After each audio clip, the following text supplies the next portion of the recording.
Welcome to Salem, Massachusetts. What a great place to visit. Lots of fun things to do here. Now, we all know what happened here, don't we? From February of 1692 to May of 1693, the Salem witch trials. Over 200 people were accused.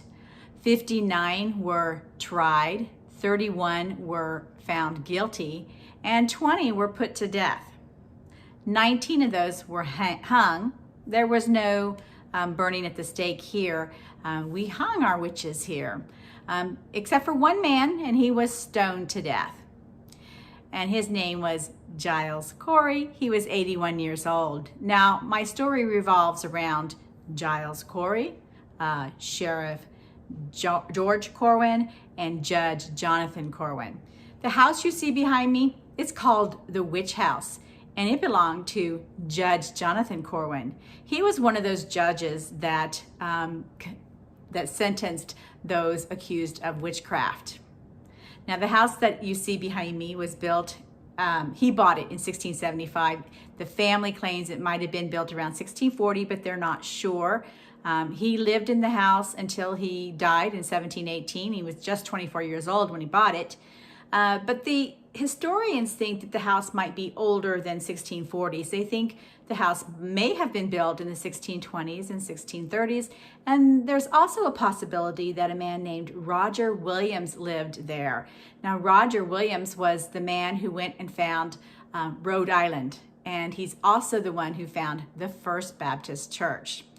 So the house is open for visitors. You can go inside the house and it will show you what it was like to live in the 17th century. So the witch house is the only structure that's still here today that is tied to the witch trials. Now, the judge had a nephew and his name was George Corwin, and he was the sheriff. He lived behind him. Now, the house that he lived in no longer is but today there's a brick house that was built in the 1700s and it's been turned into a hotel. Now, Sheriff Corwin was the one that was guilty of putting the stones on, and he was also being tried, being sued by a lot of the families of the victims because he would go into their homes and he would confiscate their goods. So basically he was stealing from those that were accused of witchcraft. So he died actually in 1696, and that was just 4 years after the stoning of Giles Cory. He died unexpectedly of a heart attack, and they say that there's been a curse on all the sheriffs since that time. So let me tell you a little bit about Giles Cory.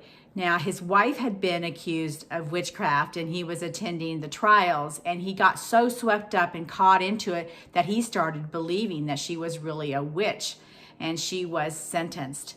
And about 2 weeks later, they decided, well, if he was living with her, then he must be involved. He must be a witch too. So he was actually accused of wizardry, and they brought him in for trial. Now, he wouldn't plead guilty or not guilty. He did what's called standing mute.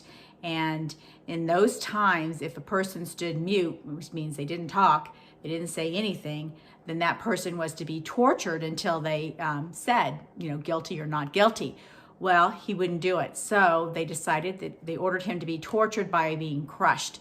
So they stripped him naked, put him on the ground, put a board over him, and started piling rocks upon him. Now remember, he's 81 years old. And so they kept piling rocks and kept piling rocks. And then they say, are you ready to plead? And he'd be like, more weight. And so they'd add more weight. Now this went on for a course of 2 days. Well, eventually he dies. And the day was on September 19th of 1692. So you see, it was 4 years later that the sheriff died. And they say that it was of a curse. And oddly, every sheriff since that time, up until 1991, has passed away either from a heart problem or a blood problem. So that's why it's called the curse, and it didn't end until they moved the sheriff's office to another location. So that is the story of the curse of Giles Cory. Now come to Salem. There's lots more stories to be told. Thank you.